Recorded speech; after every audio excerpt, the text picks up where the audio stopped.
Nós precisamos fazer uma reforma tributária, urgentemente no Brasil. E isso é consenso, né?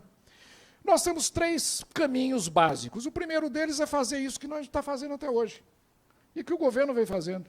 E que a sociedade brasileira vem fazendo há 20 anos, porque a Constituição de 1988 estabeleceu que 4 anos depois, em 1992, haveria uma revisão constitucional, inclusive com ênfase especial no sistema tributário. Nada foi feito. Há 20 anos, há quase desde a Constituição de 88, 20 e tantos anos, se fala em reforma tributária, não se consegue fazer nada. Portanto, o que está acontecendo no país hoje é esse caminho aqui. Continuar com mudanças graduais e pontuais, como vem ocorrendo. Então, muda uma coisinha aqui, muda uma coisinha ali, se propõe uma reforma tributária ali, um governador reclama que a base do ICMS está gerando distorção A, B ou C, ou seja, está se criando um verdadeiro Frankenstein tributário, com alterações pontuais, sem uma visão do conjunto, e que está gerando esse sistema. Confuso, burocratizado, caro, injusto, oneroso, e que, sobretudo, dá margem a enorme corrupção e evasão. O segundo caminho, isso é o que nós estamos fazendo hoje. Quem defende reforma tributária, hoje em dia está dividido entre esses 2 campos aqui. Primeiro, uma reforma tributária convencional. O que seria... Pode mudar, desculpe, eu fui falando sobre o primeiro e acabei...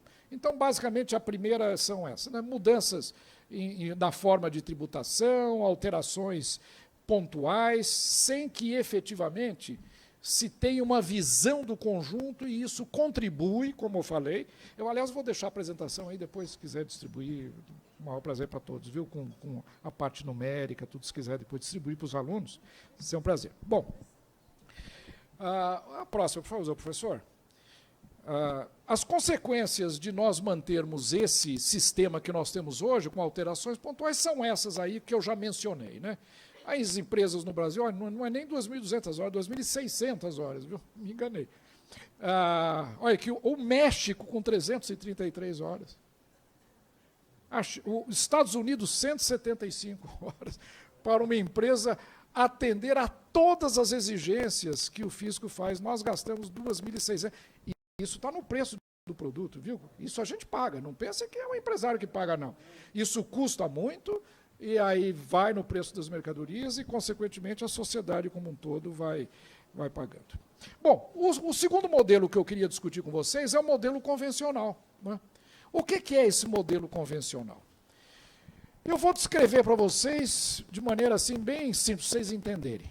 A reforma tributária que a corrente tradicional, ortodoxa, defende, é a reforma tributária que o Roberto Campos, não sei se vocês já ouviram falar, o Roberto Campos foi um grande intelectual brasileiro, um dos homens mais inteligentes que o país já teve, morreu há uns 4, 5 anos atrás, que eu já vou descrever para vocês. Nada mais é do que uma tentativa de aperfeiçoamento do obsoleto. Olha que frase interessante. Se aperfeiçoar o obsoleto. Se pegar uma coisa que é ruim, mas se dá uma reforminha aqui, faz um remendozinho ali. É o que o caipira diz, né? Remendo novo em carça velha. É isso. Quer dizer, esta reforma tributária convencional seria um remendo novo numa calça velha. O que seria esse modelo convencional? Primeiro, criar um IVA, um Imposto sobre Valor Agregado, unificar, isso é bom, isso não é ruim. Nós temos 2 grandes impostos sobre valor agregado, em realidade 3, porque o PIS/COFINS não dá nem para caracterizar, porque ele é híbrido, tem base que é acumulativa, tem base que é sobre valor agregado. O ICMS é sobre valor agregado, mas boa parte da sua arrecadação é feita por estimativa ou por substituição, ele perde a sua característica de valor agregado, passa a ser um tributo por lançamento e, consequentemente, profundamente cumulativo, né?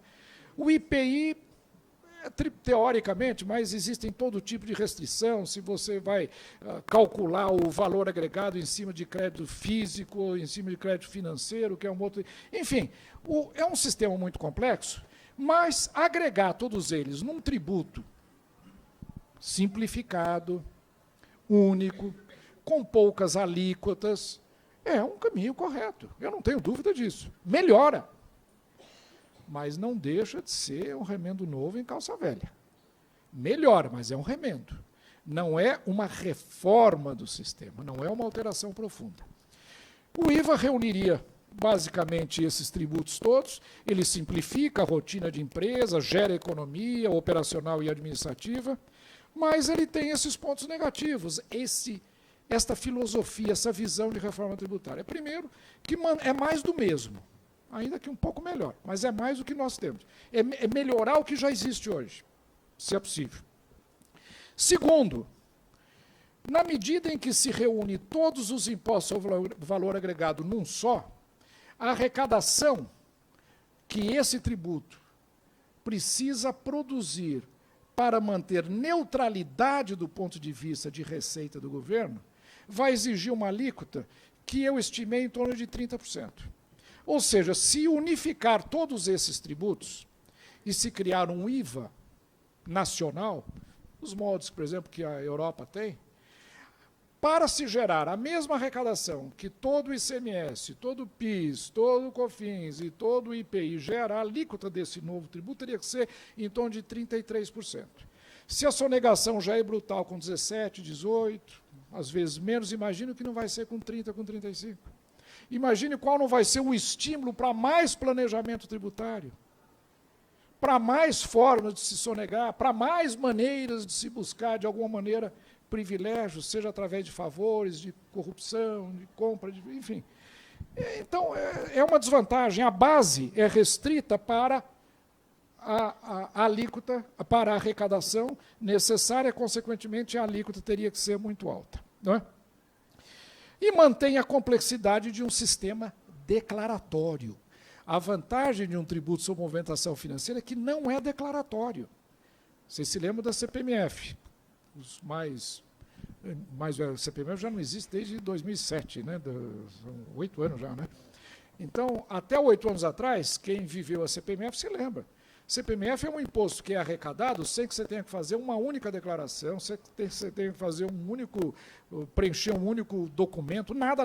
É um imposto absolutamente automático, com uma alíquota de 0,38%, arrecadava mais do que todo o IPI, mais do que todo o imposto de renda da pessoa jurídica no país, com 0,38%, que é uma alíquota baixa relativamente.